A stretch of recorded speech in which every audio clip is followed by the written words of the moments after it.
चिखलदऱ्यामधील निसर्ग सौंदर्याचा आनंद घेण्यासाठी पर्यटकांची मोठी गर्दी होती आहे। मात्र या पर्यटनाला आता बेफिकिरीची किनार लाभल्याचं चित्र आहे। कारण की गाविलगड किल्ल्याच्या पायथ्याशी अनेक पर्यटक जीवाची पर्वा न करता स्टंट करताना पाहायला मिळतात। खोल दऱ्यांच्या कडांना उभं राहून सेल्फीज आणि रील्स बनवत आपला जीव धोक्यात घालतायत। निसरडे खडक आहेत, धुकं आहे आणि खोल दऱ्यांमुळे अपघाताचा धोका वाढताय।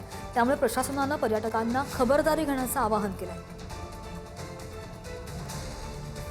मागील 8 दिवसापासून विदर्भाचं नंदनवन असलेल्या चिखलदऱ्यामध्ये सध्या पावसाची संततधार सुरू आहे आणि या पावसामुळे चिखलदऱ्याचा परिसर हिरवाईनं नटलेला आहे।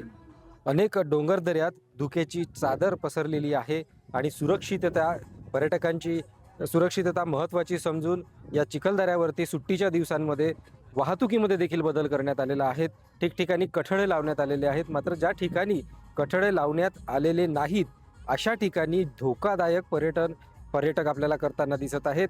सध्या मी आहे गाविलगड परिसराच्या समोरील भागामध्ये आणि या ठिकाणचा जो परिसर आहे त्या ठिकाणी कटघरे जे आहेत ते लावण्यात आलेले नाही आहेत। अशा ठिकाणी टेकडीच्या काठावर जाऊन सेल्फी काढण्याचा मोह पर्यटकांना आवरता येत नाही आहे। अत्यंत हुल्लडबाजी करत या ठिकाणी पर्यटक आपलं पर्यटन करत आहेत। मात्र यामध्ये असं करत असताना मोठा अपघात होण्याची शक्यता आहे। त्यामुळे वेळीच अशा पर्यटकांना आवर घालणं देखील गरजेचं आहे। अशा वेळी स्थानिक पोलिसांच्या मदतीने किंवा सुरक्षा रक्षकांच्या मदतीने अशा पर्यटन करणाऱ्या तरुणांना वेळीच आवर घालणं गरजेचं आहे। नाहीतर मोठी घटना घडण्यास विलंब लागणार नाही। छगन जाधव, पुढारी न्यूज, अमरावती।